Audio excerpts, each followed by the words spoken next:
Since the 2018 tragedy, whispers have surrounded the Watts home. Unknowingly, even police body camera footage has caught unexplainable activity.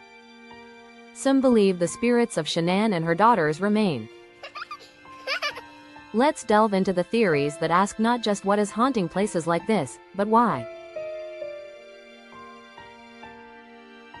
Join us in the chat, we want to hear your theories. Good evening, and if you're just tuning in, welcome. Hang on one sec. Welcome to Beneath the Hollow Moon, where the folklore burns slow and the strange never fades. I'm your host, Lorilei Potvin, and you are listening to us live on UFO Paranormal Radio Network and United Public Radio Network, 105.3 FM and 107.7 FM in New Orleans. And I'm here with my co-host, Kerrilynn Shellhorn, and tonight we are following the trail of paranormal theories related to the unusual paranormal experiences that have been caught on camera, particularly police body cams in the Chris Watts home. Hi, Kerrilynn. Hi, how are you doing? I'm good, thanks. How are you? Good. Look at you in that awesome t-shirt, and I'm like wrapped up in a blanket and long sleeve sweater.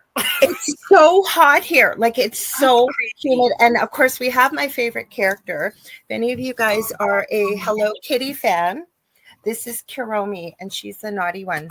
And she's my favorite. And my partner's niece, I have her hooked on it. Like, hooked on it. She's appropriate age. Of course, I'm going to be 60 and still in love with Kuromi and stuffies and toys. No, I don't think that we should think that there's an age for those kind of things, for toys and stuff like that. I didn't even get a chance to tell you because we've talked off and on. This isn't going to be super exciting, but have you ever heard of nail stamping? Like having a stamp and you can stamp? And I have so many incredible stamps. Like I have Supernatural, The Walking Dead, like all these things, right? And I put my fake nails on last night and they were cheapy ones. They kept falling off. And I thought, oh, I think I have some new stuff. I'll try it one more time. And I literally have been trying to do this for 15 years and it never works. It worked. We have little Miss Kuromi, and this is glow in the dark if you put UV lights on. Find the joy. Find the joy in everything. Find your joy. That's right. I was so excited. I was almost yelling, like, oh my gosh, it worked. Like at 11:30 at night last night. Would have thought I created the new Frankenstein monster. That is so fun. I wore my Tom shoes the other day that have glow-in-the-dark ghosts on them. Oh, so yeah. cool. It's so, I mean, kudos to the lady that came to the Dining with the Dead event, because here's me. She's like, I like your shoes. I said, they're so fun. They glow in the dark. Come with me. And I'm like, I asked her to come with me into the bathroom stall so we could close the door. This total stranger, come with me to the bathroom so I can show you in the dark. Yeah, little creepy, but hey. We gotta close the door. So kudos to the lady who was like, okay, about coming to the bathroom with me. To see my glow-in-the-dark shoes. Oh, Heidi says, we'll say hi in just a minute, but Heidi said to everybody, but Heidi Gall says, I wore my pink, fuzzy, ghostly stars jammies pants yesterday. I love it. Love it. I even my partner noticed. He goes, oh, I like your top. He doesn't usually say that. He goes, oh, new Kuromi. He knows I love Kuromi.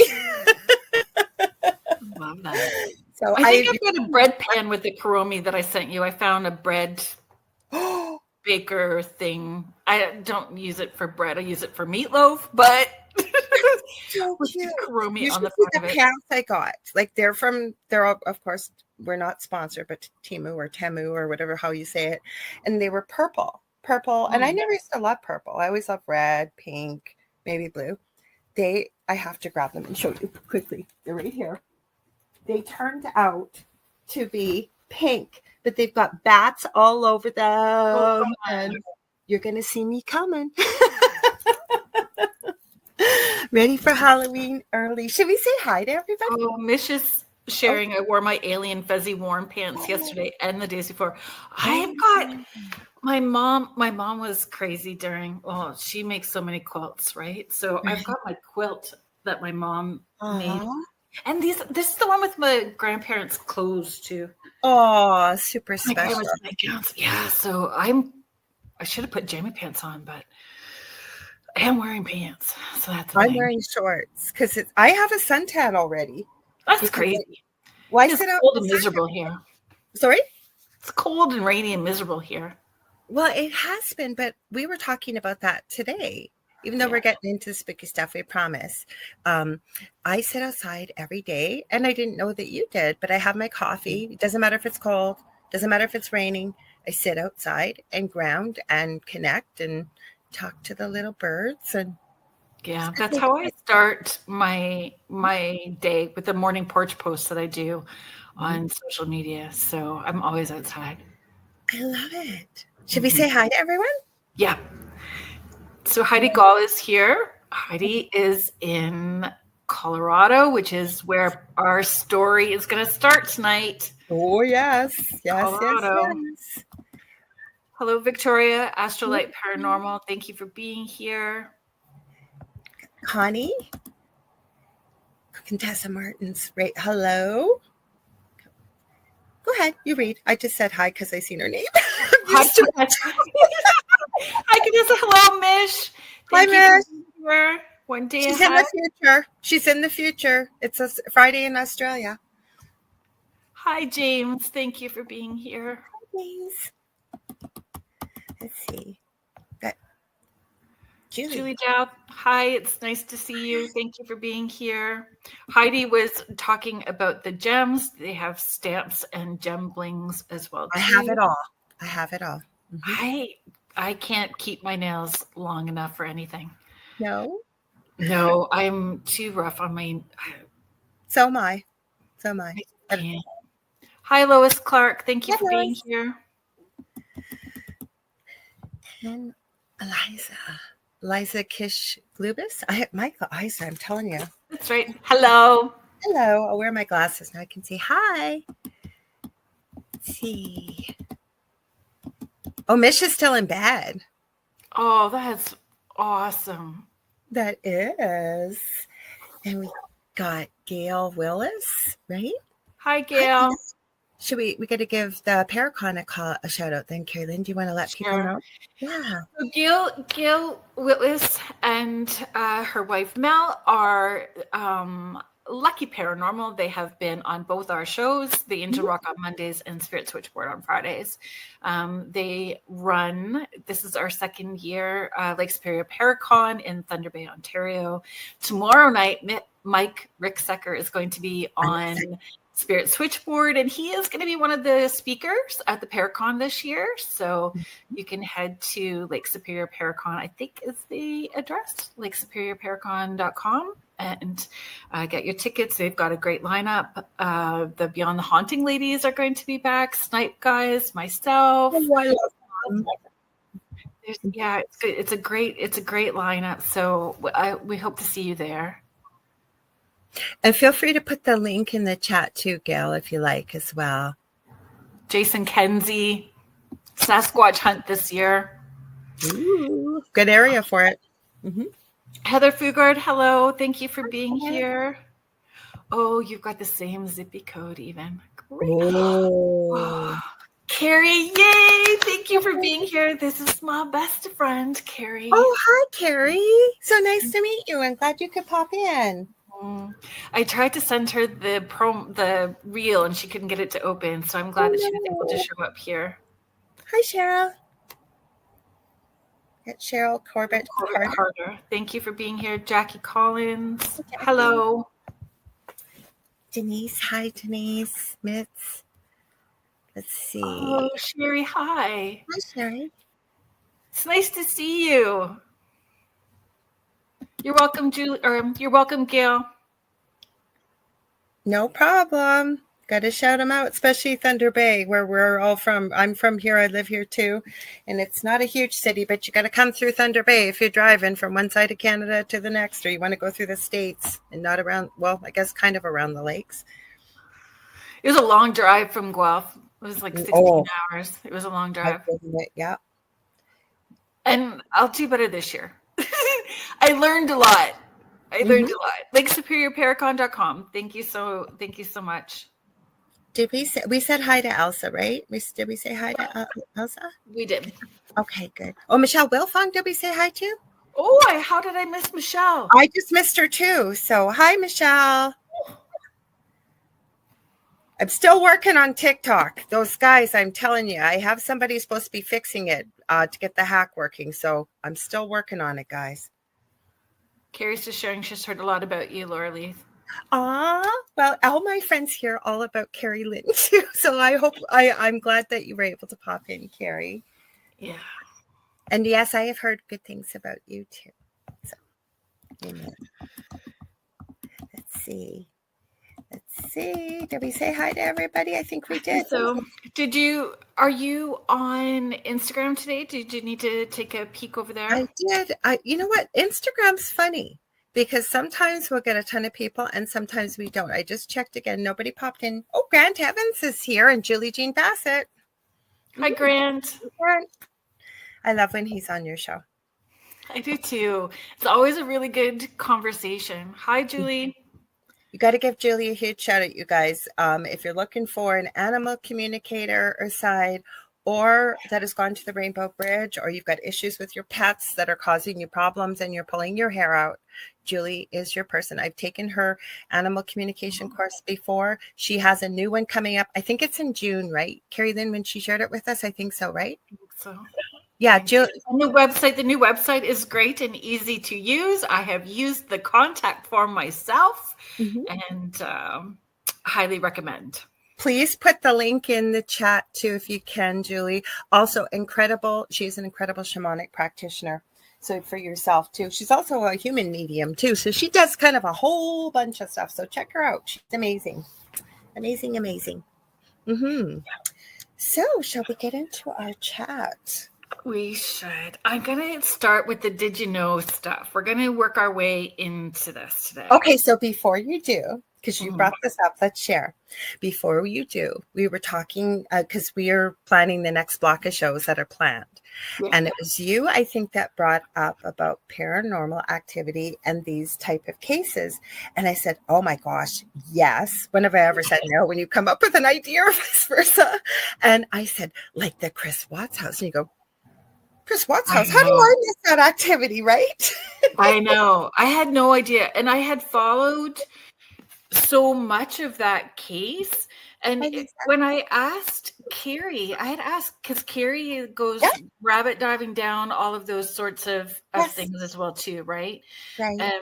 She hadn't heard about it either. So I was sending her the same links. I was just forwarding. You were sending them to me and I was forwarding them to Carrie. I'm like, what is this craziness? And there's just something different for whatever reason that hits when it's coming from police body cams, or they are so in the moment, emotionally detached. They're there to do their job in these heightened moments and where there's the energy is all heightened. So it makes sense to me that their cameras would pick stuff up. For that reason. I love that it gets out to us. That the body cam footage is available for us to see. I have to say hi. I'm going to interrupt you because it must be friend and family night tonight.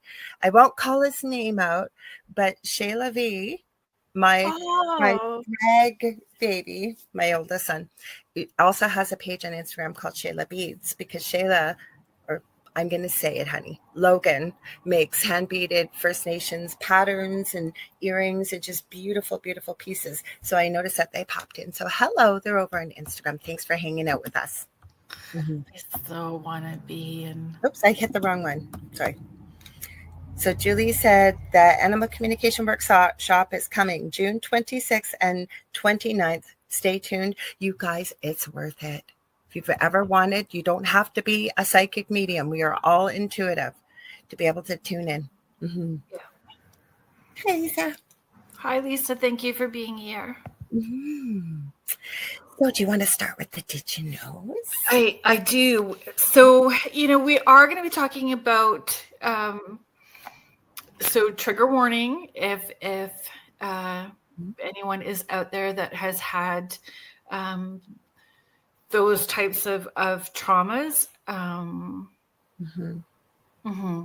trying to be mindful. So unaliving of family members and close members, and we're going to be talking about the case, but we're not here to sensationalize that trauma. We're here to talk about the theories attached to why this may happen. So we are going to give you the background to this. If you don't know about it, we're going to give you the backstory to it and show you the police footage. And I think too, did you load up? I'm really sorry if I didn't talk about this earlier.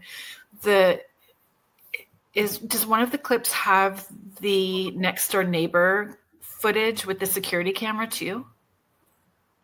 Do you know what I mean? I can find it while we're talking. Other thing, there was something else I was going to add. Because there was stuff that showed up on that security camera as well too, right? What did? There was stuff that showed up on the security camera when the police were there. So it was still caught through the police body cam when they're watching the next door neighbor's security footage on the TV that day. I've got a lot. If I haven't found what we need, I'll find it while we're talking. But the one thing I wanted to add, we really discussed this, and never mind that we work in this field as well. And even as a nurse working in the death and dying field, we just feel that that's why you're not seeing us in the dark tonight. And we didn't put a themed costume on for tonight because we just felt that it would not be respectful. So just so you know, so next week, who knows what you're going to see when we tell you what our theme is next week. Haunted amusement parks. But that's why you're seeing us like this tonight. I thought that was important too, and I'm so glad you brought that. Oh, do you know, Grant, we might pick your brain too about the haunted amusement parks. Because you did talk about that, I think, when you were on Spirit Switchboard. Hi, Jody. The BFF. Heidi, you're saying the commercial. I'm not sure what you mean. So if you've got a clip, or do you know? So I think it was a commercial that popped up during the security footage. Oh, with the baby. With the baby. I have that. Yeah. Definitely so. Yes, we're going to talk about all those things, Michelle. So what we're going to do to start with, we're going to start our Did You Know facts. So we're going to start our Did You Know, and we're going to lead into the story. Then we're going to start our videos, just so you guys know how the show's sort of going to unfold today. And then we're just going to start talking about different theories. Yes, we're going to talk about amusement parks, haunted amusement parks. Yes. We have so many things. Grant, I'm going to pick your brain about it, actually, if that's okay. We have so many ideas, you guys, and now we're starting to write them down because we'll just send them to each other going, what do you think about this? Neither one of us has ever said, no, I don't think so. It's like, oh, heck yes.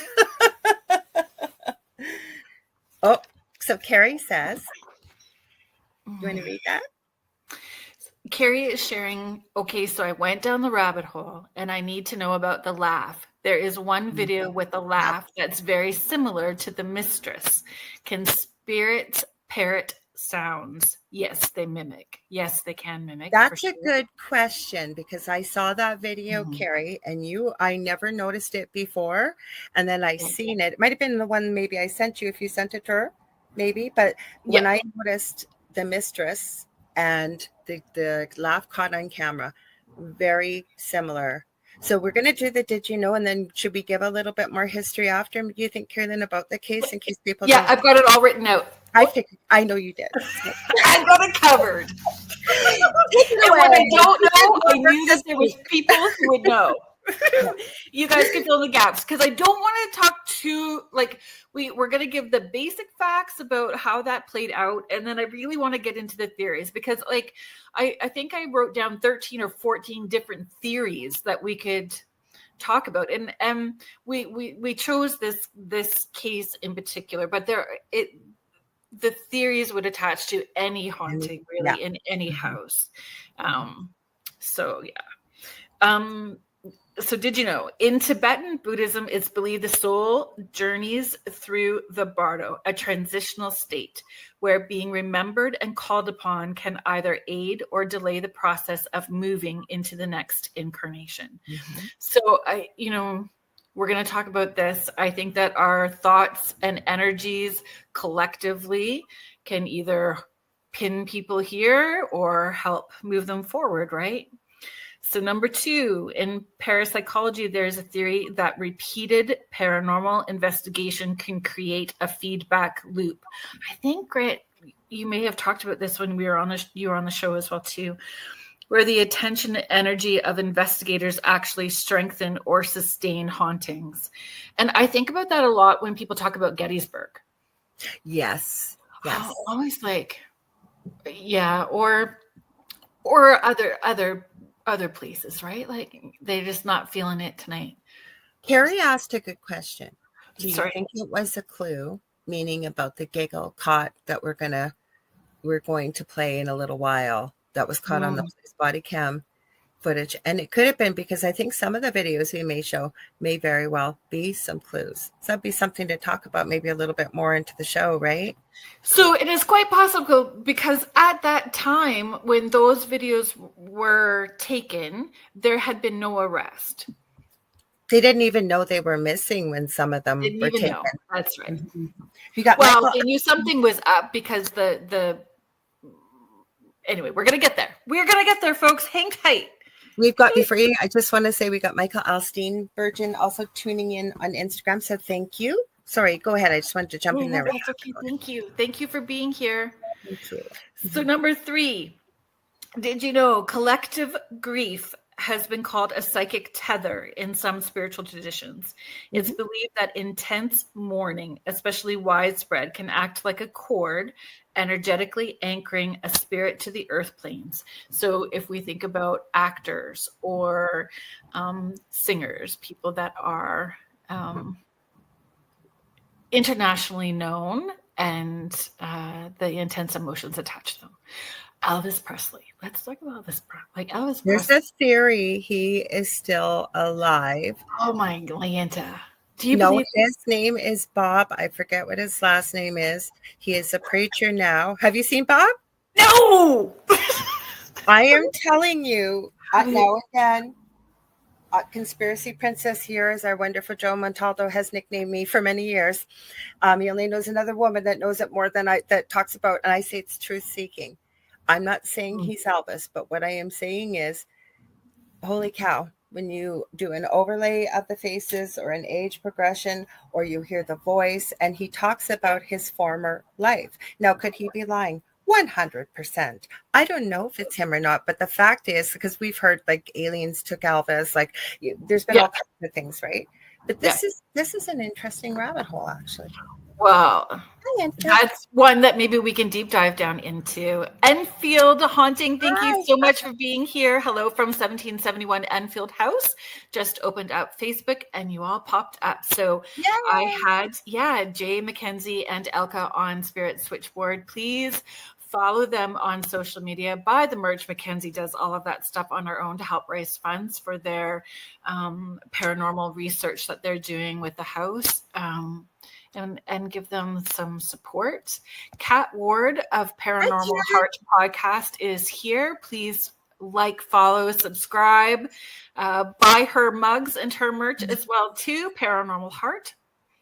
She's coming on the Angel Rock. I forget what date. It's in, I think, September. And okay, this is really bad. So it's not bad. This is good. I pre-recorded her show and was on it yesterday. I did the Angel Rock Monday. Wednesday night, last night, I was on Joe's show with the boys. Tonight we got here, and then we got the boys tomorrow night and the boys on Saturday night. I said, people are going to be sick of me this week.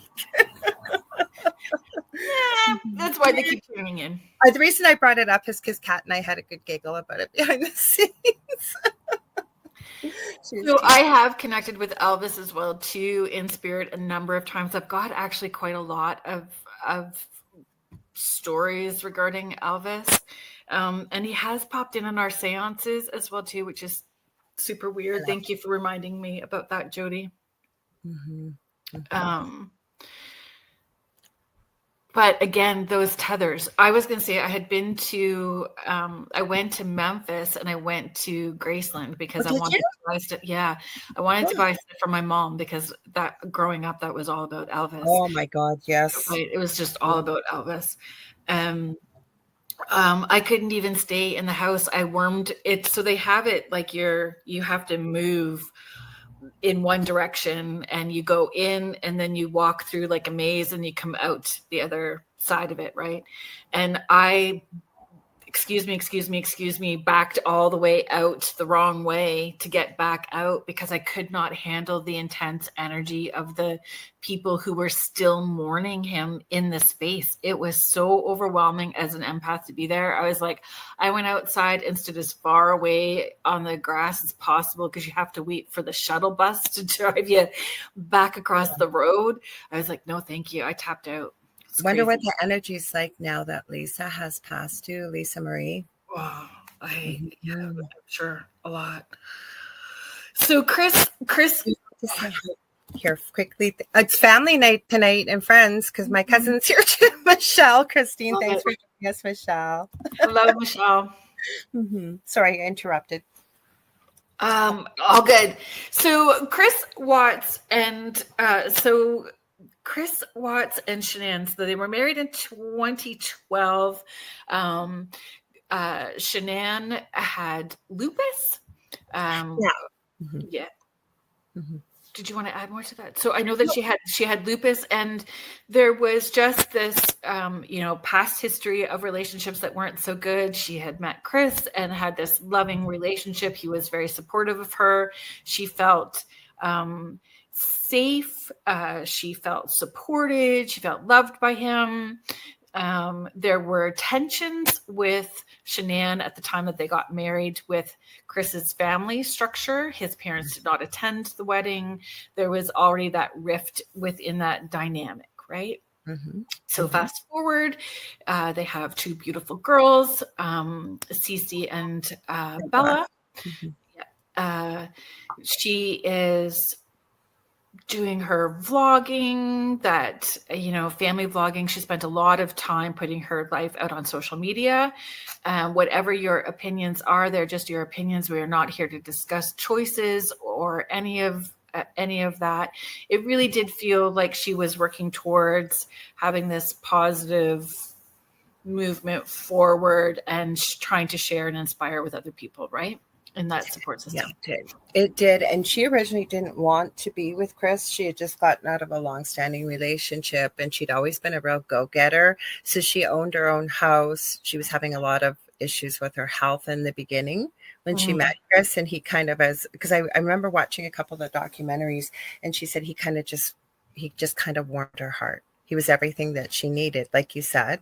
Yeah. And then she started selling a product that helped her lose a lot of weight. And I love that you added no judgment here. We're just telling the story. Yeah. And Chris also started taking it and working out and really starting to feel better about himself. But then she got pregnant with their third baby, which I'm sure you're going to pick it up there. Yep. And so that's where I was going to go too, was that he was very focused on how he and working out and how he looked and how he was perceived as well too. So there was a lot of kind of dynamics that are being played out publicly in all of the posting that she was doing and the live vlogging that she was doing. So Shanann is taking the girls to visit family. I forget where that is. It North Carolina? Yeah, but she was pregnant at the time too, because there was a lot of I also watched an interview. It was about 4 or 5 hour interview with Chris. Now again, we can take for granted what Chris said with a grain of salt kind of thing, right? But he gave some of his thoughts, and as well to come out in a couple of the documentaries, they were suffering with financial issues, but it's just like sort of what it looked like as a social media influencer. Everything's beautiful. Everything looks Pinterest ready. Right. Life is amazing. And she got pregnant with Nico. So she was pregnant. And it wasn't all perfect. And he didn't want the baby. Even though it was And when you watch the video, because you can watch it, you can find it when she announces or she shows him, and he's not happy. no, you can tell that he's uncomfortable because he's live being watched by however many people when this announcement's being made. So I'm sure that there was lots that we don't know about. But she did take the girls to go visit. Sorry, go ahead. Yeah. So, and there was another breakdown in the dynamics with Chris's family during that trip. Huge. Created more tension within the family structure. And there was a lack of communication between Chris and her during that time period too. There was less response happening to the texts. She had to. She did a search in their financials and saw that he had gone, like he said, he had gone out. There was more money missing that would have been if one person was going out for dinner, and questioning things. She comes back with, oh no, that's a mixed up story. I put it all mixed up. Just wait. She comes back with the girls and then she goes away again. So she's back with the girls and she goes away again for work. On a business trip. And that's when she discovers that there's things that are all mixed up. In the meantime, there's lack of intimacy, there's lack of communication, all those signs hinting that there's something more going on. Because when she went away for work. Nicole Ketzinger was what was going on. Yes, exactly. But she didn't know at the time, but then she found that the money was more than what it needed to be. So the girls were home with him when she went away for work. She gets dropped off by her close friend, who is also a work person. A neighbor. Yeah. They were on that work weekend away together. And she had appointments with her obstetrician the next day. And she didn't show up to work, didn't go to her appointments, was not answering texts. So the friend goes to the house, knocks on the door, no answer, calling, no answer. She does a wellness check. Police come. She contacts. Well, we should add too, she was 7 months pregnant with their first boy. Yeah. And his name was Nico. So even if he had been born, he could have most likely survived. And the thing is, imagine if you've ever been pregnant, what that feels like at 7 months. I can't even imagine how she did what she did with 2 little ones and then doing these trips back to back, right, too. Sorry, I wanted to add that. No, I'm glad. Pop in. Okay. So she's not answering the text. She's not answering the phone calls. And the neighbor's worried. And they call Chris. He was at work. The parents, Shanann's parents gave them permission to go in. Chris shows up. They go in through the garage, called Chris first, and he told her she was in a play date. Yeah, the friend said, Chris told her that Shanann and the girls had gone on a play date. There's just a lot of dodginess with all of it. There's a lot of dodginess, and they do go in. He lets them in. She goes in. The friend is in. They're all looking. The purse is there. Keys, cell phone, kids' car seats.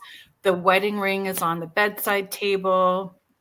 Everything is there, but no Shanann and no girls. And then we just get into the police checking the security footage at the next door neighbors, and all of the interviews that he does, television interviews, the police interviews, he's got a weird, we can do that when we're nervous, have a weird nervous laugh or a nervous smirk. It was super, it was not emotional the way that you would expect. It was sketchy right off the hop. And the nervousness, it was almost like self-soothing he was doing when they're watching the security camera. The body language for sure was a red flag. Hi, Barbara. Says she's been following this. Thank you for being here. So we have the videos. So we're going to show the videos, and then we're going to start deep diving into theories. Give me one. I'm going to play. Do you want me to play the shorter one with a lot of the body cam? It's not that long. It's about 42 seconds. but it's got quite a few of the EVPs, or I can play the longer one. It's up to you. Yeah, we can start with the shorter ones. Okay. So it's within a 2-day period, because I think it was August 15th is when she's reported. That's my birthday. Yeah. Yes. But it's really like within a couple of days, then you can watch the police. There's Netflix videos, there's all of that stuff where he failed miserably the polygraph test, and so it just goes downhill from there. There's some dodginess with the mistress's interview as well too, in the way that comes together. But he does confessing. He does draw on a map where they would find Shanann's body. He confesses and pleads guilty, which got him off the hook from being on like a death row. Yep. So I think the thing that bothers me the most about this case is all of it. It's all really icky. All of it is very icky. But that he put his children, who were 4 and 3 at the time, in the back seat of his work truck with their mother's unalived body, not being in these car seats. And they were alive until they got to the location where the oil tanks were and one of his work locations. So they were in the truck while he buried their mother. And then he unalived each one of them separately. I'm going to add something to this in a minute, but go ahead. Yeah, no, you can. There is a theory out there, and I'm tending to believe it because somebody put it in the chat about, I think that they had picked up Nicole, the girlfriend's truck, just for a moment on the neighbor's cameras. There are some channels out there that are really following this, but what it seems happened was her interviews with police. When somebody, I was it Carrie that was asking about the giggle on the video we're about to show you, caught on police body cam. Yeah. And then they played some of the voice messages from Nicole to Chris. They almost sound identical, the giggles. Never mind the fact that Chris has now come out, and some channels with evidence, not just conspiracy theorists, because a lot of internet detectives, I'm telling you, the things they track down, it is theorized that Chris indeed did not unalive Cece and Bella, that she did it. So I really hesitate to put any to allegedly. Yeah, because I feel collectively, if we put too much energy into something that we don't have, that where it's adding in an unhealthy, not productive way, that's potentially hurtful to different families. I think they're reopening. She's gone completely. Yeah, see, that's what I would wait for. I'd be open to going down that conversation. Because police would, they have to have enough in order to have a solid case. They may believe that too, but they can't act on it unless they have enough to follow through with that. So, and sometimes gathering that information takes a long time, and maybe that's what they're doing in this is what we know for sure. We do. But yeah. I'm going to add that. The only reason I'm going to add it, this is my personal opinion and alleged, is after watching her police interviews, which is bad. It's bad. They weren't looking for another suspect because Chris had confessed. Whatever it is, I think this is how it all wraps up. I do agree with you and I'm not trying to call her out in any way. This is allegedly. Please do your own research, and I agree 100% with what you've said about this, because she has not been charged. You wrap it all up. This is such a sad, tragic, horrific. Yeah, and that he was so emotionally detached. When you hear about these cases, a lot of times the person who has done all of that unaliving unalives themselves as well too. And he had this whole other life planned. That's a whole. I just couldn't live with myself either. And again, I never walked a mile in his shoes, but I mean, we're mothers. I just can't imagine. having had losses, having had miscarriages, and I've like, lost my son, too, this yeah, year, right? like to Can't even imagine. 3 children under 4. I can't even. I had that too. 3 children under 4.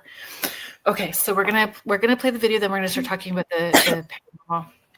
Okay, so just to preface it, and I'm glad that you added that actually about the girlfriend, because I feel really strongly about this, and I think that was important to add what you did, and I thank you that you did. The right thing to do. So this is a quick synopsis, and these are clips that are the sounds, and then we do have longer videos as well. These were sounds that were picked up off of police body cam footage. Okay, so they weren't looking for paranormal activity. Let's see. Let's play it here. Okay, go. Hopefully that's volume. Oh, is it ever small? Sorry, guys. I'll play it a couple times.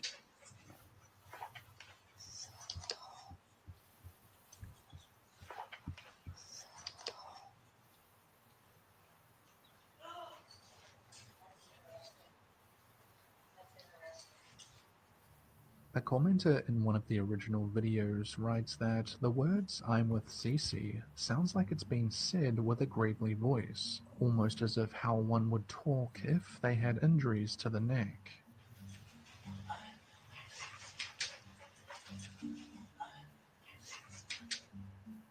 I know. I guess this isn't the one. I thought this one played the giggle at the front. Give me a minute, guys, while we're doing this, because the giggle's not in here. I'll let this play one more time.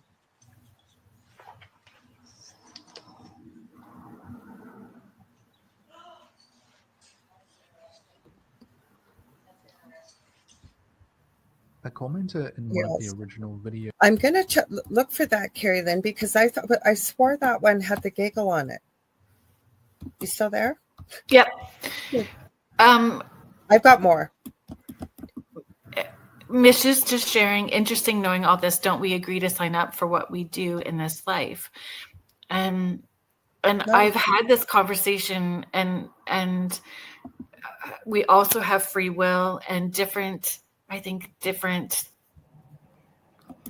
like a choose your own adventure story where we have points in time where we can go off script, choose A, B, C, or D, turn to this page, and it goes differently. Sometimes I think things happen unexpectedly where it's shite. Yeah. Where it's just shite, and this is one of those just shite. I do believe there are some people that do sign up for other things, but a lot of times I think that random can also happen. Absolutely. Give me one sec here. I'm just looking for it because there's the one that I sent to you, and I thought that was the one with the giggle. Oh, there we go. I found it. Hang on, guys. I knew I had it. I had a bunch of clips here. So this is the one everybody's talking about with the body cam footage, and the canine handler is going into the house, and actually I'll make it bigger here. Sorry. They're going into the house. They don't know that the girls are no longer alive. Well, this is how I have to do it. Sorry, guys. And what happens is they hear something very strange as they're searching the closet, and they try to recreate it. Here, give me a sec. And you'll hear for yourself. Want me to pause it? Want me to pause it? Go ahead. Yeah. So Kat from Paranormal Heart is just sharing, do you think that people know what they've done in past lives and agree to a new life to try to repent for what they've done? Yes. I think that is an option, but not all people make that choice. Some people repeat the same icky for a while. And sometimes it's karma, and karma's not punishment, right? Sometimes I've seen cases where you might have been the bad person in this life doing things like this, and in the next life, you get to experience what that felt like for your victims too, right? So Mish, I agree. This knowledge helps me, like in, from my understanding, we choose what happens and who with before we come here. Mm-hmm. And then she adds, this knowledge helps me because why would anyone do this? Explains all the bad and the good to me. And from what I also understand is that those who do things that are very, very harmful, hurtful, have agreed to be a teacher to many, not just one who's being hurt, but collective, because collectively we come together to create change afterwards. And they forget that they come from the same place of love and light as us because they're playing their role so well that they forget that they come from that same place. So I feel that there's like, we're going to talk about this, our cultural belief systems, experiences, traumas, all of those things play a factor in this. Sorry, but let's listen to that. I didn't even put it up there anyways. I just realized I'm playing and all you're hearing is the sound. Yeah. I'm a little dingy tonight, guys. Sorry. Hang on. Now I'll add it to the stage. Now you can see what I'm talking about. There we go. Hang on.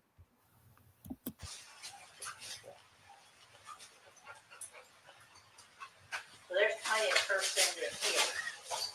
Yes. Yeah. Oh my gosh. What in the world is that? Wow. Go in there and step on that little blue thing and see if that's where that. Yeah, it sounded like a kid toy. It sort of sounds like it. Something. I heard it. Did you hear it? I did. Sounded like a kid giggling or something, didn't it? Or a kid. It did.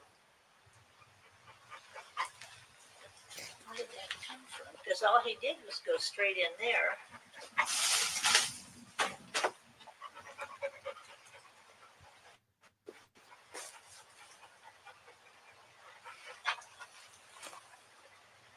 That was straight. Well, we'll make a note of that. I heard it. I definitely heard the same thing you did. Yeah, and then he just sort of turned around.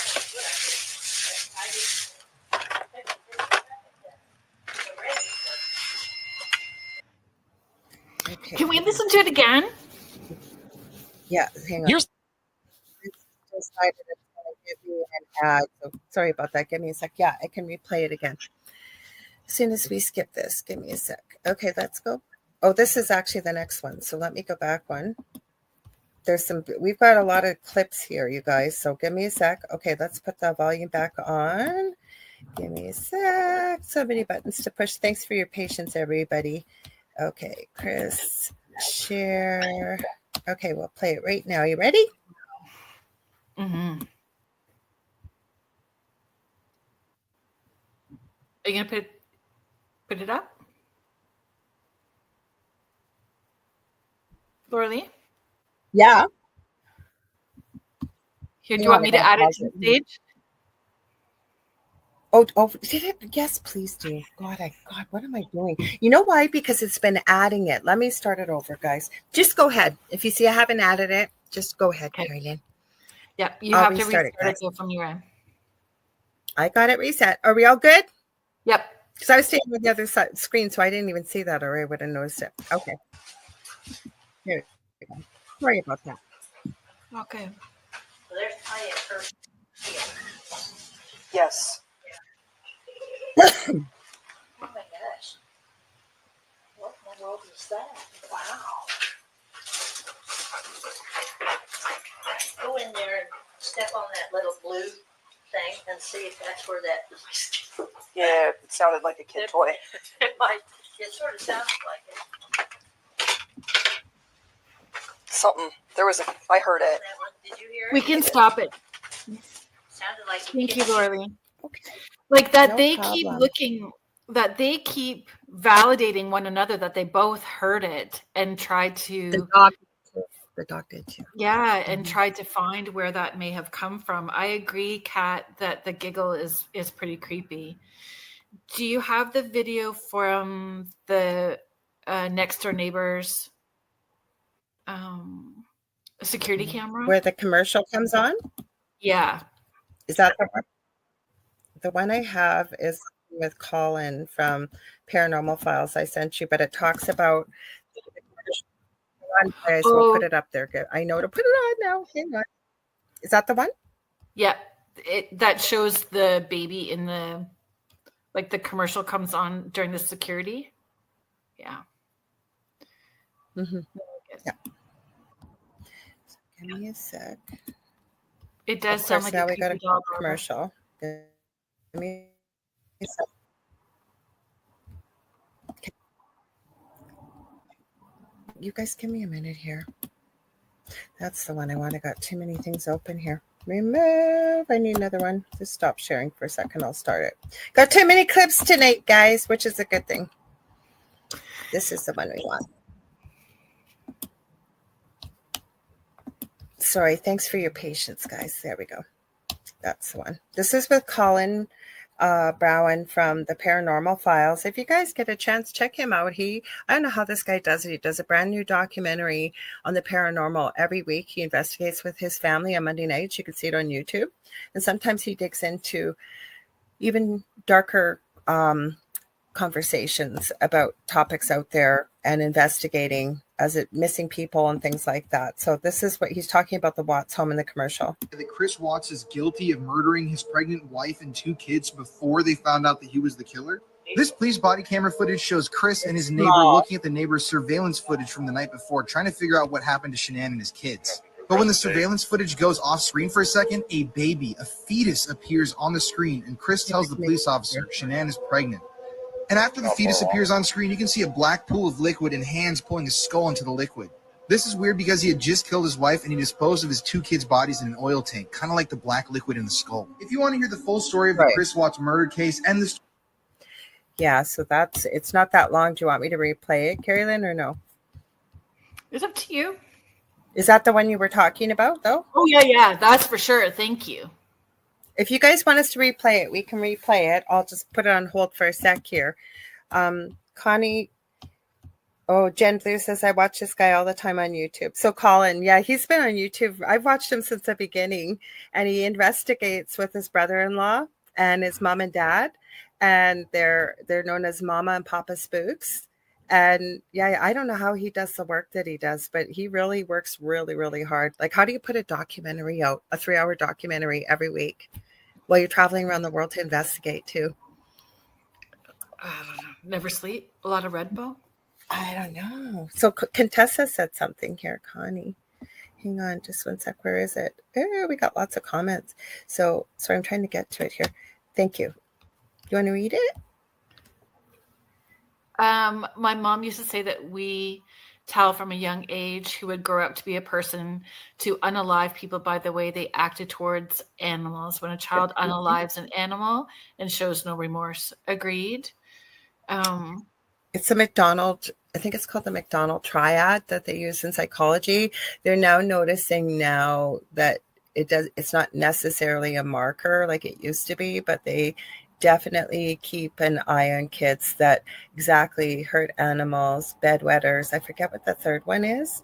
There's a really good channel too on YouTube called The Interview Room with Chris and Karen McDonough. He's a retired LAPD detective, and she's an investigative journalist.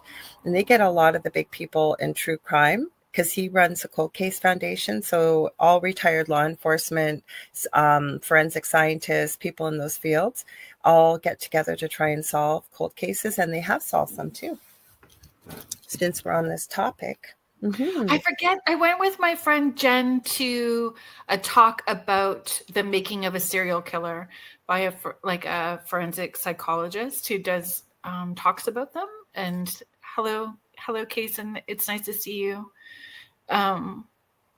So yeah, Chris has one on Dr. Gary Bricado, and there's a nurse out there, Dr. Ann Burgess. She's actually a nurse, and there was Mindhunter, the series. It was created on her. She was the first female profiler and set up the profiling, basically for the initial parts of profiling with the FBI. So he has her own. Dr. Gary Bricado, though, he's written a book that it is alleged that somebody that's on trial for unaliving 4 college students, that's a terrible case. He read the alleged perpetrator, it's been noted in the evidence that's been released that he read Dr. Bricato's book, and it classifies every type of person that does this kind of thing and the characteristics. Mm-hmm. I still feel that we can have wild cards that don't fit into the categories and things like, yeah, I don't want to, I feel we need to stay open that anything is possible. Carrie is just asking, after, can you find the voicemail she left him where she laughs? The laugh is identical. I will tell you guys, actually, I have my own story that I used to go to school with this kid, that there was always something wrong with him. He was violent. He was mean. I remember he stole these precious toys I had gotten from my uncle's girlfriend. They lived out of town, and he taunted them in my face when he had them. And they always used to sit him with me because he would never behave in class. And I was, believe it or not, I was quiet when I was young. I was shy. So he used to sit me with him. I never forgot this guy's name. And it happened to be in Toronto for my 16th birthday. I went to the last police concert. It was called the Police Picnic. And I got news that he had been arrested over and over and over for hurting women. And finally, he did horrible things to a 16-year-old girl. It was a farmer, I guess, that had given him a chance because he'd been in and out of jail so much. And it was a really, really sad, tragic case. So I think sometimes you can see the signs, but sometimes you can't. Like, there's just no indications. Israel Keys, for one, never would have been pegged as the monster that he was, ever, ever, ever. So. Do we have the voicemail clip? I don't know if you do. I'm going to find it right now. Okay. Do you want me to start talking about some of the theories, or do you want me to ask maybe a question that's on our... Sure. Voicemail. I'll put giggling. I'll find it right now. Found it. Got it? Do you want me to play? Yeah, I knew it wouldn't take long. Just going to take me a second here, guys. Sorry. Like I say, there were so many. Hang on a second. Carrie, you're still listening, right? What is the name of the website that you found it first and then shared it with me, and then you and I were both deep diving? Because Mish is asking, I wonder how many of us have had near misses with a murderer. Ooh, good question. Somebody who unalives. Do you remember that website that we were checking that tells you that? If you live close to one? Ooh, you didn't tell me that about that one. Holy creepiness. Hi, Anita. I'm laughing, but it's not funny. No, but you know what? A lot of women, I do follow true crime. A lot of women do. And I know that if you have a partner, a lot of times, I know mine finds it creepy, but there's many theories as to why we do. But you know what? When you try and explain, and I'm not being to sound like a victim, but you do have to be careful as a woman all the time. Watch your surroundings, especially when you're out at night or maybe on a dodgy street versus maybe it's not a man versus woman thing, but it's almost like trying to figure out what goes on inside the heads of people that do these kind of things, right? Mm-hmm. Yeah. So Connie is Carrie still here? Did she have the I don't site? know. She's not commented yet, but I put it out there. She might be trying to find it as well too. Well, I've got it ready, but I'll wait. Do you want to play it? I will. I was just going to say, Connie said, I have a friend who dated a serial unalive person from Toronto. I'm not going to mention names for her sake, but he showed same signs that were questionable, but they turned a blind eye. Oh, I'm so sorry about that. Well, I think that happens with all of them. Mm-hmm. Mm-hmm. Okay, so it's not very long, everybody, but here it is. So I got up. This is the girlfriend, and this is supposedly the video. Hi. It's me. I miss your face. I was just calling to say hi. Call me back. Bye. I think she giggles more than once. Hi. It's me. I miss your face. Oh, the same. I know. Do we want it to be the same? Are we just hearing what we want to hear? No, because the video I sent you, I think that you must have sent to Carrie, somebody, and I can't find that video right now. And I was looking today and I couldn't find it. It's one of those days today, looking for emails I can't find his strange story. I told you it ended up showing up in my trash in my email that I never had opened. It's crazy things today. But it did compare the two. I think they sound identical. I could open another window and we could listen to one after the other and see what you think. If you want. Or do you want to go on further? Yeah, let's go. I just didn't realize how far along we are, you guys. Should we do our station? Holy cow, I'm so into this. I just care. Alrighty, folks. If you are just joining us now, you are listening to Beneath the Hollow Moon with your host, Lorilei Potvin, and myself, Kerrilynn Shellhorn. And you are listening to us live on the United Public Radio Network and the UFO Paranormal Radio Network, 105.3 in the Gulf Coast and 107.7 FM in beautiful New Orleans.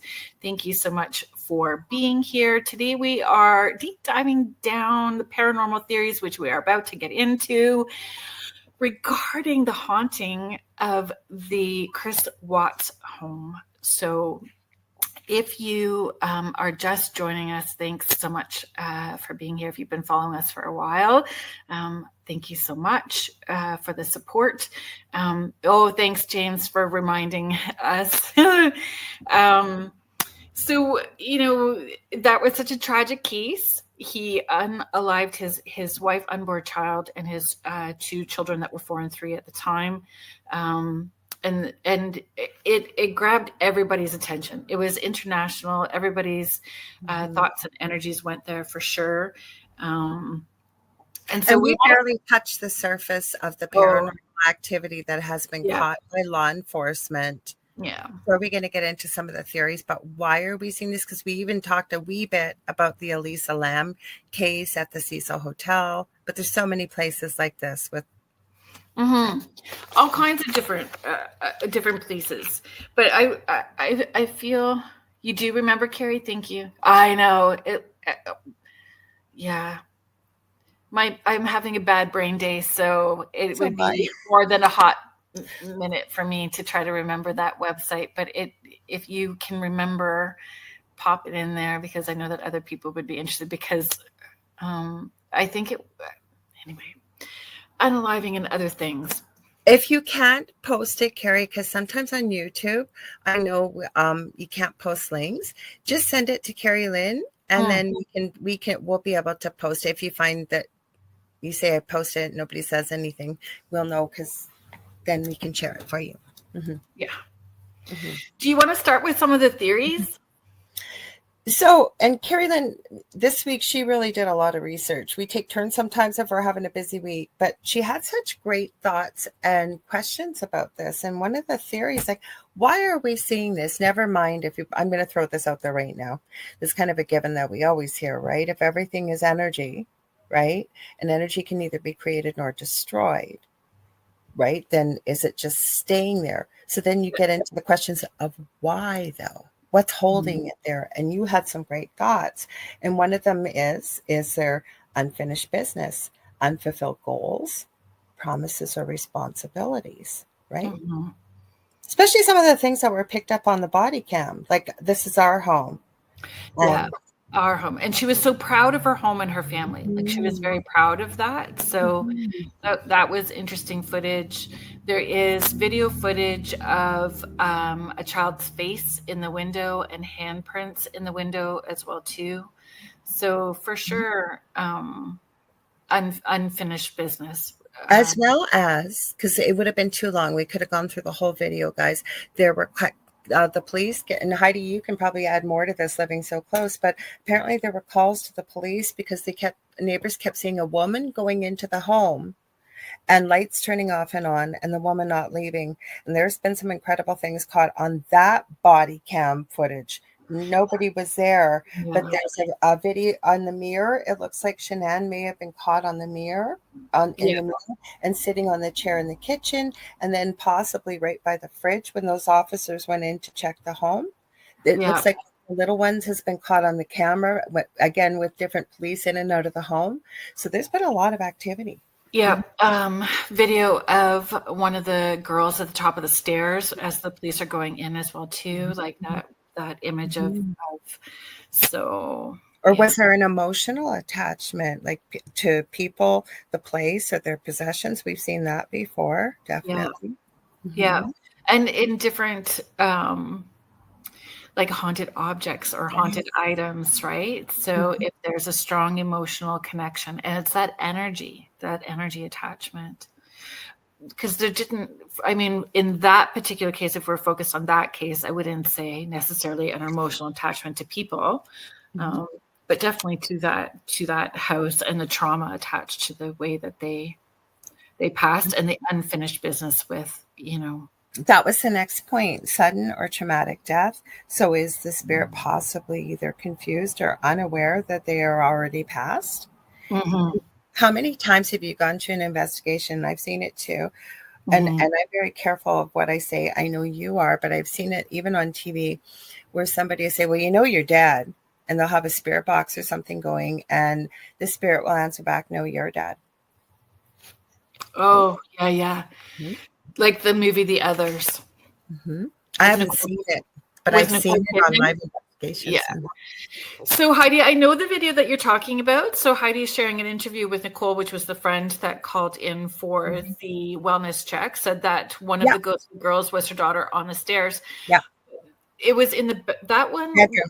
In the bedroom. So there's a different one where the police are coming in and the stairs are to the left at the top, and the police is actually looking in the opposite direction, and from the corner you see a shadow figure. So there is more footage. Agreed that they do debunk the one by saying it was the daughter in that of the neighbor, because it's gone viral. You'll see it everywhere. One of the Chris Watts' daughter, or one of Chris Watts' daughters, caught on camera in the bedroom. And what people fail to notice, if you've seen pictures of Cece and Bella, they had fairly short hair, and the little one caught on camera has quite long hair too. So, and it's been debunked that it was the neighbor's daughter while the parents were over. She was playing in the bedroom.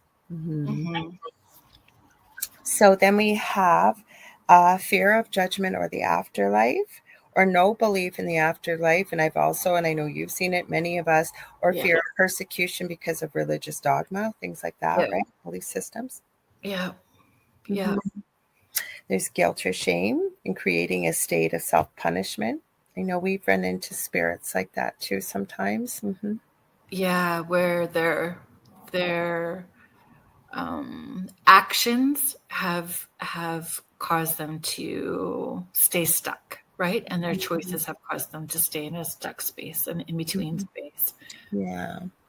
Or a desire to help or guard or guide someone living. I have seen this quite a few times, actually, especially the loved ones in such an intense state of grief.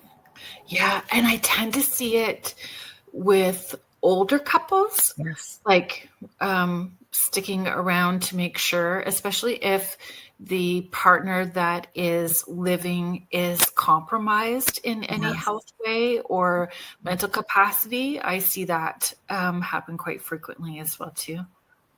And you could see why, because you know what, there's nothing more beautiful, especially when you see a couple, they tell you their story that they've been together since they were barely teenagers. They married each other, had a beautiful life together, but exactly, one was maybe health compromised, or dementia or something along that line, and the person that passes was the main caregiver. Yes, that happened. A session that I had this. It was a group event, and this older gentleman, he fell off the ladder. He was on the ladder going to do something on the roof, and he fell and passed away. And he was the main caregiver for his spouse who had Alzheimer's. And so, having to reassure him, he could pop back and check in, but he needed to go wherever he needed or wanted to go. So that she was going to be okay. So then we have cultural or religious beliefs. If a spirit is not helped to cross over within a certain number of days after death, they will be stuck and linger. Or I've told the story of the belief system with one of the books I'm writing before. of First Nations little boy that passed away, and Mama couldn't be there. And this nurse, her mom was a nurse on the pediatric floor, and Mom had told the little one, he was about 4, as well as the nurses, if this happens, they knew he was terminal, and I can't be here. She had to be with the other children. She said, you must make sure to open the window, or his spirit won't be able to leave. And then, very sadly, he had passed away. So they respectfully covered his body and closed the door till they could take care of him when things settled down. But the call bell kept going off in the room. And they'd run back and check, and there's nobody in there. And it finally hit this girl who shared the story of her mom, who was the nurse looking after him. She was the main nurse responsible for his care. She said, oh my gosh, I forgot to open the window. And when she opened the window, the call bell stopped ringing. Oh, that's wild. Mm-hmm. Yeah, I know that there are some belief systems that they have to, I don't know if it's a wait for 3 days to help them. And on the 4th, and if they don't by the 4th day, then they are trapped in that stuck space. Again, cultural or religious beliefs could potentially cause those types of hauntings as well, too. Kassoon says that he's got a fear of judgment when he passes away. And I'm sorry about that, Kassoon. I don't know what to offer with that, except maybe, I don't know, finding someone that resonates with you that might be able to explore that and maybe help you with that a little bit. What would be your thoughts, Kerrilynn? Is he saying, I just want to make sure, I just want to be clear. Are you contributing to the conversation saying might be too, it would be fear of judgment for like where people get stuck? Because that's definitely something as well too. And for us, if we are scared about judgment when we transition due to cultural or religious beliefs, then it's a lot of forgiveness, working through forgiveness, and counselor, therapist, somebody that is able to help you with working through those kinds of fears and understanding where they come from. If it's generational, and doing that inner child work too. And you're right. He could very well have just been sharing with people, contributing. But it is a good thing to bring up, because Mish added too. Fear of judgment of people doing wrong in life now they are dead, facing the music. So just contributing to the conversation, you're right. But it's a good thing for anybody who may be listening that does have a fear of judgment, right? So being able to work with somebody. Yeah, you were right on. That's what I thought. He doesn't have a fear of judgment. LOL. I wasn't listening, still groggy. You know what? I give you kudos just to anybody else. Kassoon gets up in the middle of the night to support many of our hosts on this network, and we appreciate it. Or anybody else that's staying awake in the middle of the night. We just love all of you and love all your support. So thank you for being here. So thank you. Sending out squishy hugs. That's right. That's what it is. Sending out squishy hugs. And I should have known better, Kassoon, that you were contributing. So good thing Kerrilynn's on the ball. I mean that. But at least, right, maybe somebody needed to hear that's listening, because 80% of our audience is listening only. So we can also extend that where I see people in spirit where their own self-judgment has them stuck, right? So their own self-judgment, not even worry about other people's judgments, but their own self-judgment. So however long it takes them to do that self-review, or again, coming back to guilt, shame, self-judgment. And we are able to help them. Those of us here doing our own personal work, tapping in and helping them, asking other ancestors and guides to help come in and support them as well too. And we can elevate them and move them along. Sometimes it takes some work, but I feel it's our responsibility to be working on ourselves that way, so that we are not creating that same situation for ourselves and the generations after us. You don't know. I'm going to read Heidi's comment. Thank you all for holding space for one another. And we do. We have the best people in the chat and listening. So thank you. And I'm also going to agree with what you said. Yeah. Working on ourselves, right? And yeah, being aware of it, because sometimes we can be our own worst critic. That's what I was going to say. My thought left me for a sec. You know, if I talk long enough, I don't know what it is, but I have been hearing that word ancestors in the last 2-3 days so many times in so many different spaces. So if it resonates, I don't know if the ancestors are wanting to come through and work with us. Well, they do, but I'm gonna find. We're gonna do it really quickly. Go ahead. I'm looking it up right now. It's a book for you guys. I had it. Because we're all about the books. Yes. So I had Kelly Harrell on. Okay. The show. So everyone, I know that I've been sharing her. She's got a course coming up June 7th about protection jars and connecting with your ancestors. And that is one interview that I was a little nervous about doing, because you know, we all have people that we hold up into this space, and for me, Kelly is one of those people. Definitely crush on her. I love the work that she does, how she presents it, how she talks about it. So this book is From Elder to Ancestor: Nature Kinship for All Seasons of Life. So by Kelly Harrell, Harrell. And Kelly is EY. So Kelly Harrell, From Elder to Ancestor. And it's talking about these things that we're talking about, making sure it is an intense read that takes a long time to process. It's about taking accountability and work, and it's understanding your own cultural background, where you come from, moving past settler culture and things that we have adopted, and moving forward more authentically with accountability.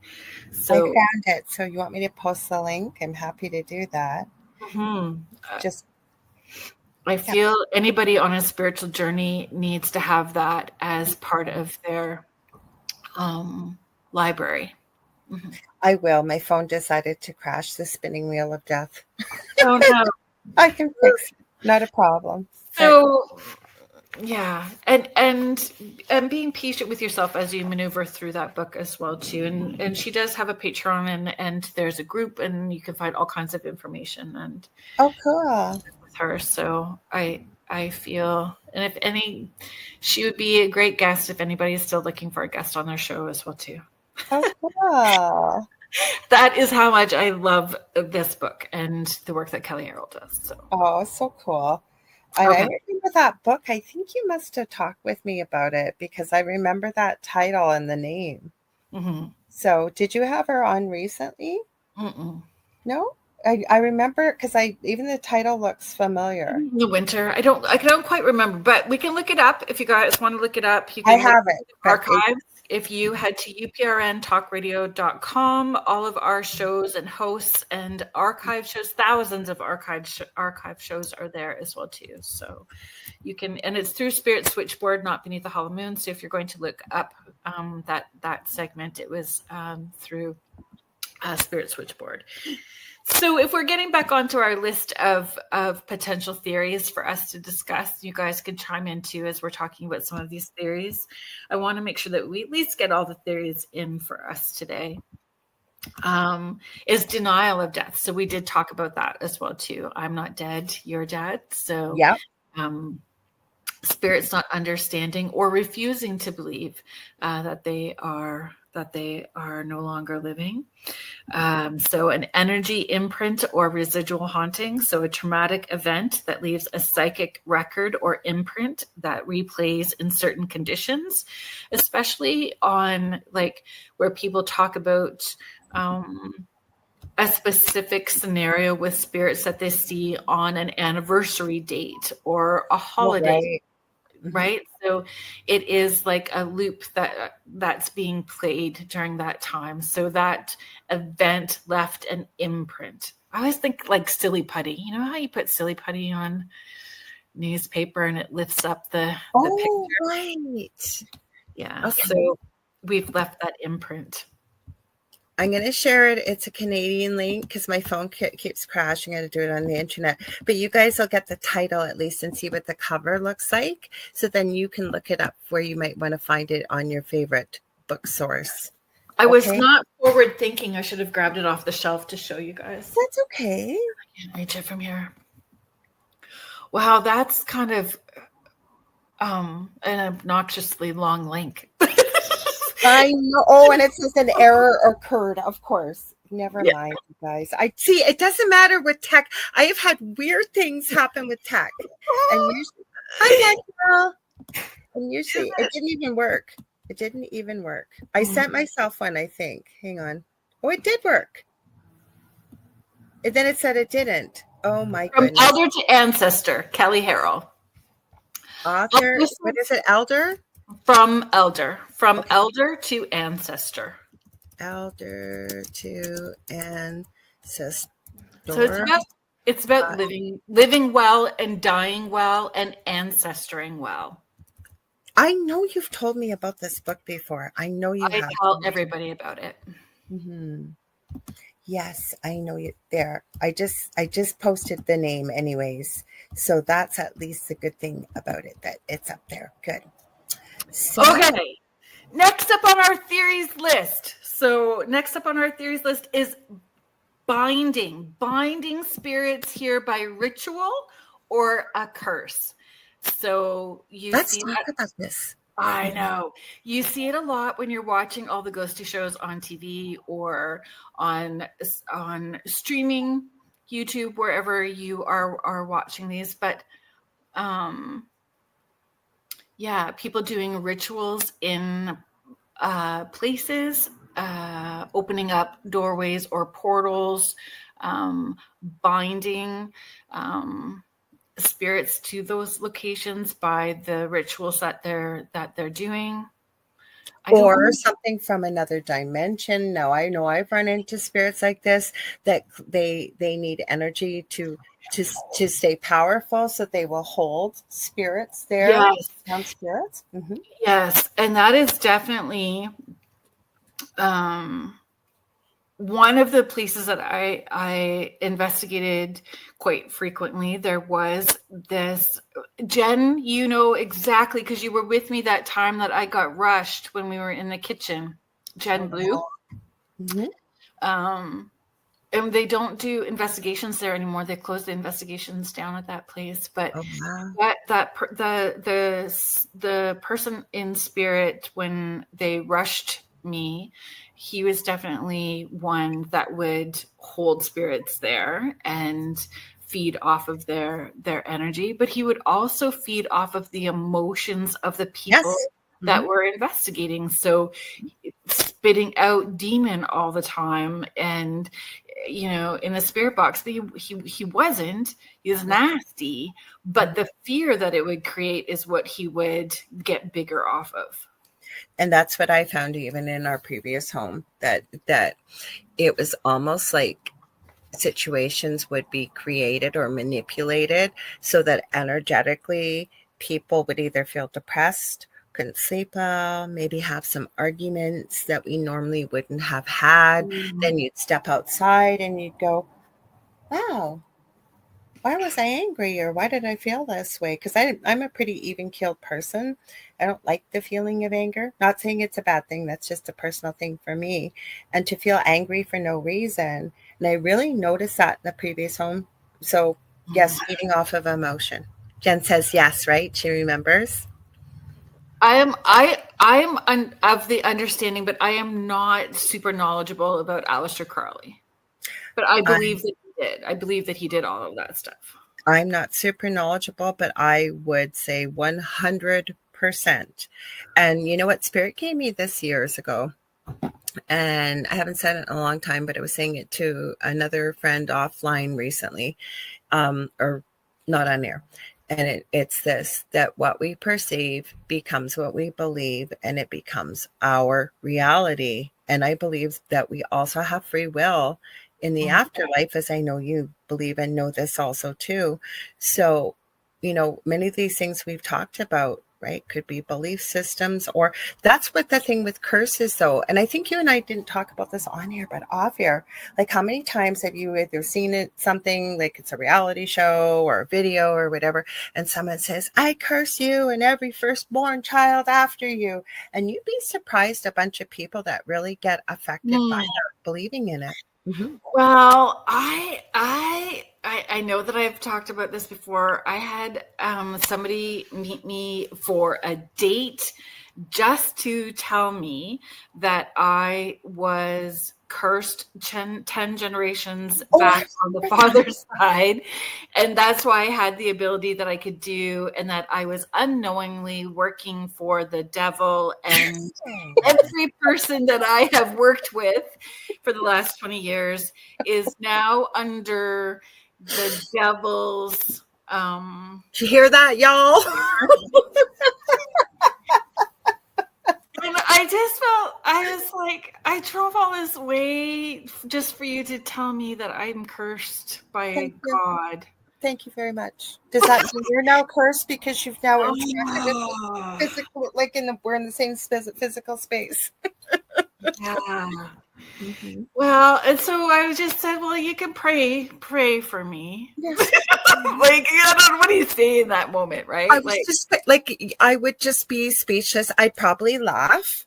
Yeah. Be speechless. Well, I still laugh about it. It's been like stop, cancel, delete. Stop, cancel, delete. I'm on my way home. I would have thought so, but I was open to entertaining the conversation. Like maybe I don't know enough. Could I have been? And so my question was, if it truly was in that, because also not wanting, like, if this is truly his belief system, and I said, well, how brave of you to show up anyway, right? How brave of you to be here hanging out with me, if that's what you're concerned about, demons globbing on. But at some point, that the negativity feeds off of ick. So those negative spirits and energies make you physically ill, anxiety, illnesses, heart attacks, cancer, depressions, suicidal ideation, all of those things eventually start to happen. Yeah. So I would have thought at some point, besides the emotional eating that I do, just, because whatever, having a bad day, but I don't have any of that other stuff going on. There's none of that other stuff. My pets are fine and things aren't happening otherwise. So, but I still posed the question because I was curious to know if we could at least have that adult conversation that way. Yeah, but if you think about this, right? And I believe this, and we've had many conversations. I believe you believe this too. And many of us in this chat, that like attracts like energy. So I would be sitting there thinking about this going, okay, so if I was meant to have this encounter with this individual, was I supposed to learn something from it? I don't feel like our energies were matching, so I didn't attract them. Or was it just a sign from the heavens to just give up on dating right now and just carry on with my bad self? Well, pretty much. I mean, I think that happened 26 years ago. No, and carry on with your good bad self is what I said. You missed that part. Yes. Yeah. Because I'd be asking myself, like, am I supposed to learn something from this? Because I really do look at those type of things, right, as we do when we've done this work. And I don't want to make that sound elitist. Oh, no, for sure. And I think that most people who are on a truthful, transparent, authentic spiritual path know that every experience is an opportunity to learn and grow.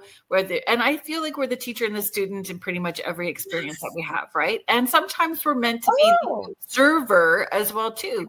We are meant to observe. Maybe you are meant to be something for them to possibly learn from it if they made the choice. Because I'm serious, I would be sitting with that. afterwards asking Spirit, okay, Spirit, what am I missing here? What was I supposed to learn from this? And you just so turned that around for me that maybe I wasn't supposed to learn something, but it was an opportunity for the person I interacted with to possibly learn something. So I like that. Heidi, Contessa, and Kason Lee are all kind of like having this conversation in the chat. I don't want to put it all up, honestly, because I want to make sure that we can get to some other things. But Kason Lee is saying, Contessa, he died a broken man. And this is exactly what I'm talking about. If there is that...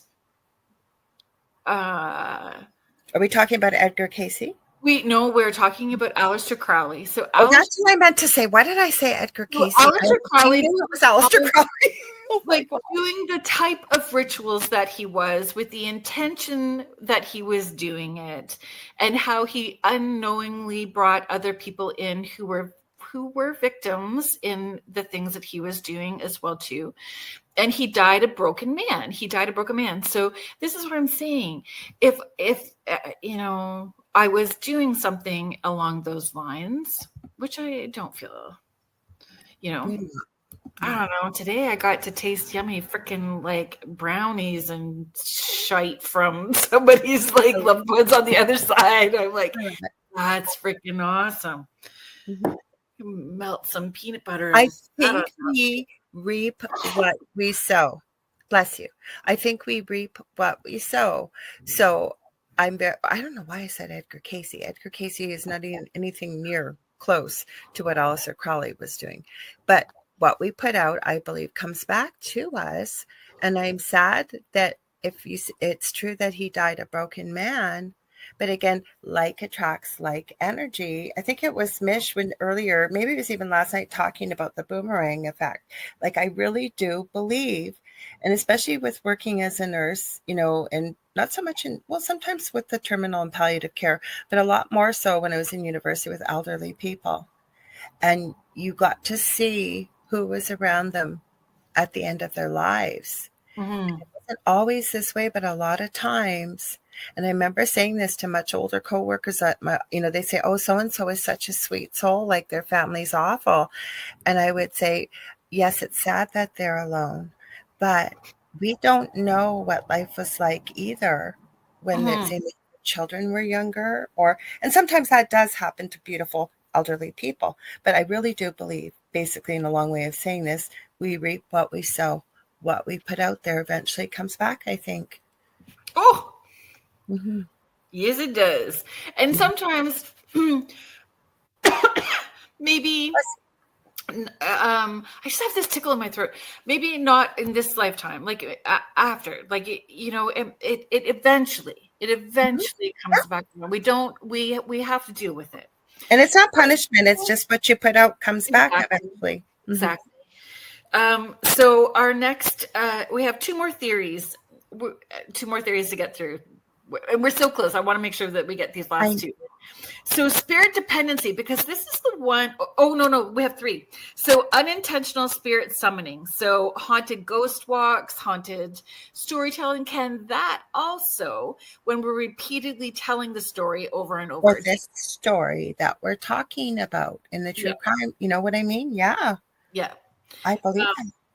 Spirit dependency. So this is the one that I sent to you my thought, and that's why I added it to the list. And feel free. Yeah. Okay. Spirit dependency.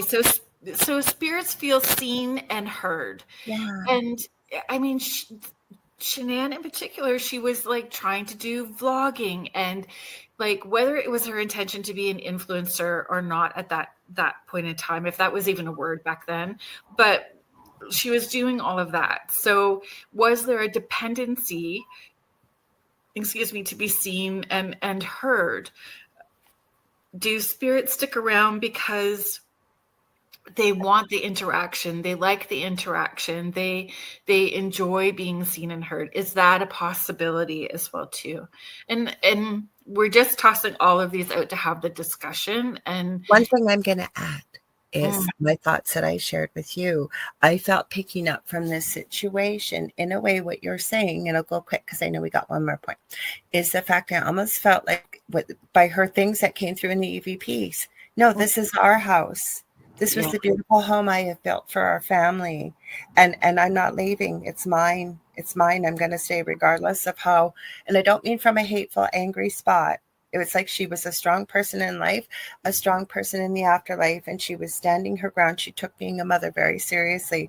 I also felt that coupled with the fact that, yes, she loved what she did. It was very apparent so I agree with you with this point as well. Mm-hmm. Yeah, it's an interesting one to consider for sure. Okay, so the next one is where it brings in, or could lead into, Elisa Lam and her passing at the Cecil Hotel.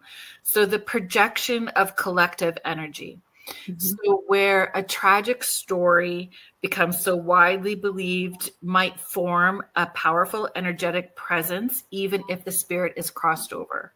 So creating even a digital haunting or a digital presence. So, with all the Elisa Lam is where I went first with that theory. Like, there was so many people watched that video of Elisa Lam in the elevator. And without knowing all the bigger context to everything, right? So immediately, like, that it was creepy and it was haunting, and the Cecil Hotel has its own weirdness attached to it as well too. And really, it was a mental health crisis that she was in. But have people created that haunting in a digital fashion because there's that collective energy being put into the story? It's food for thought, because Connie asked a good question. We also have a listener submission we have to read to you tonight too, guys, so we want to save time. But Connie asked, do you think spirits come back to haunt people who have hurt them? No, I do not.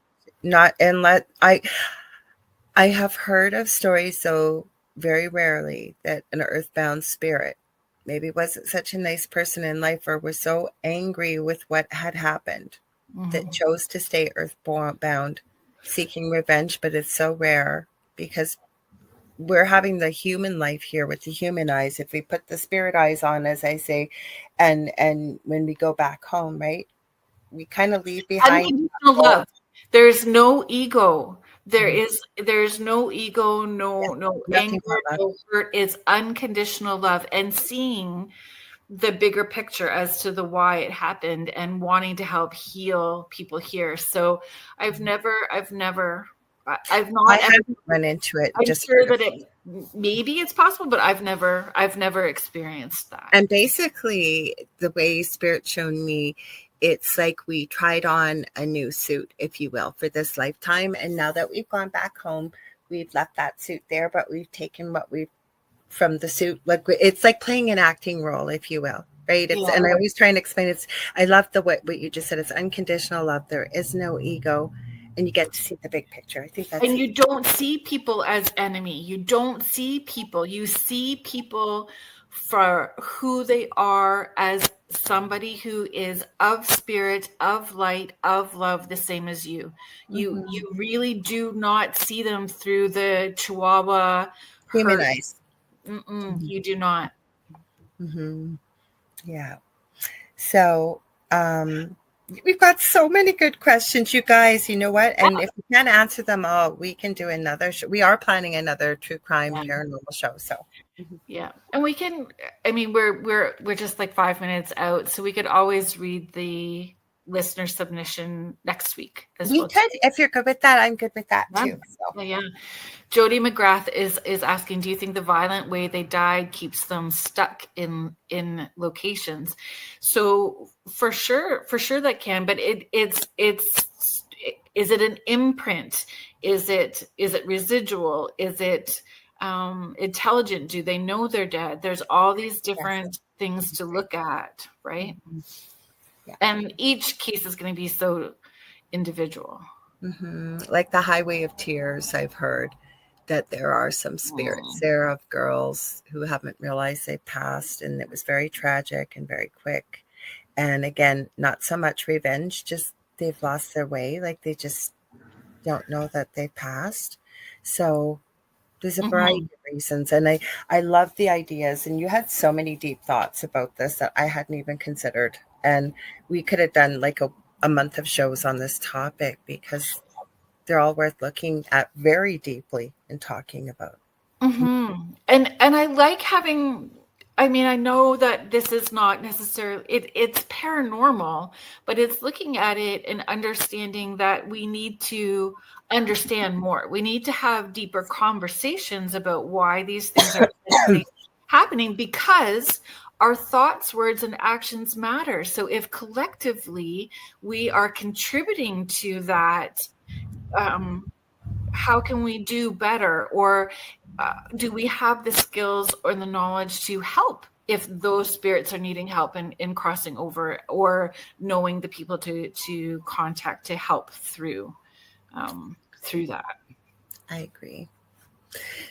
Do you want me to read a story? Is there any more questions that we might have missed? Or if anybody has one, even you want to post it again quickly. I think everybody's just chit-chatting and being fun with one another and sharing your thoughts, and I love it. Yeah, I think we have time to read it quick, right? All right. Want me to read it? Put my granny lady glasses on. I think they're super cool. I put the little I like the shape. I put the skulls on. So that have no bling. That's funny. Okay, this is an anonymous listener submission. I have been filled with so many experiences of spirit signs in this last 2 weeks in the event of my brother passing so suddenly. And I apologize, or not apologize, I feel very, send my deepest empathy for the passing of your brother. And thank you for sharing your story. 2 days after his passing, I was walking the dog and coming back home, crossing the street, and a man on the bike was smiling and slowing down. And as I got closer, I smiled back and looked up at him, and for a moment it seemed like time froze, and it was incredibly my brother's face and smile. At the funeral, I had a silver heart he gave me years ago, and I was speaking about it at his funeral while during the eulogy, says Tom was speaking to my nieces. The heart fell somehow right between them on the floor. Did I mess that up? Did they give us a name? Because that's what it says as Tom was speaking. So I'll just read it as it was sent. So, and it says Tom. At the cemetery, when my granddaughter was putting her flower in her great uncle's vault, it popped back out as she was running away, so she went to put it back in again. Something he would have done to tease and play with the little ones. In life, I'm guessing, and now we're experiencing it, this family, it sounds like, as he's passed. I had a client of his saying a sticky note with a phone number he gave them 2 years ago and kept telling him to call. It just fell out on his floor from a box the day after my brother's passing. I said to him, you better call because he's telling you again, even from the other side. Even having a funny thought about him and how loud he would blow his nose. I was sitting outside and ironically a flock of geese flew by, honking like crazy, I guess, while they were thinking about how he blew his nose. I feel like he's right beside us all with his great big hugs and smiles, cheering us all on, which feels off balance and fuzzy, like we are a foot in our world and a foot in his. These signs give us comfort when not being able to hold the physical form. And I love that. That was I love that too. Thank you for sharing that. That was beautiful. Very beautiful. So if you've got a story that gives you chills, a strange encounter you can't explain, we want to hear it. Send us your true tales of the weird, the haunted, and the unexplainable. And your story could be the next one that we share. Please send it to Kerrilynn's Porch, KERRILYNNS. Porch, Kerrilynn's Porch at gmail.com. And it's scrolling across the bottom.